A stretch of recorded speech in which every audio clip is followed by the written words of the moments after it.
hinalughog ng mga tauhan ng Misamis Occidental Police Provincial Office at nakumpiska sa mga preso sa Misamis Occidental Provincial Reformatory Jail ang iba't ibang kontrabando tulad ng cellphone, sigarilyo at mga patalim kasunod ng isinagawang Oplan Greyhound nitong Mayo 11, 2026.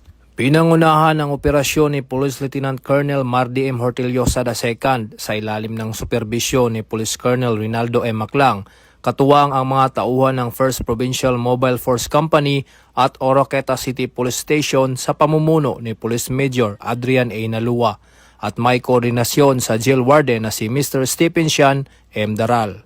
Sa paghahalughog ng PNP, na-recover ang improvised tattoo marker, 10 Android cellphones, 3 keypad phones, 53 pakete ng iba't ibang brand ng sigarilyo, 3 set ng playing cards, 10 improvised bladed weapons at cash na naghahalagang 58,795. Layunin ng Oplan Greyhound na matiyak ang kaligtasan ng mga persons deprived of liberty, jail personnel at publiko sa pamamagitan ng pagkumpiska ng mga gamit na maaring magdulot ng banta sa kaayusan at seguridad sa loob ng kulungan. Muling tiniyak ng Misamis Occidental PPO na patuloy na pagpapatupad ng mas pinaigting na intelligence monitoring at law enforcement operations upang maiwasan ang anumang iligal na aktibidad sa loob ng mga detention at reformatory facilities. Ito ang bagong PNP para sa bagong Pilipinas. Serbisyong mabilis, tapat at nararamdaman. Mula dito sa Proten Misamis Occidental Police Provincial Office,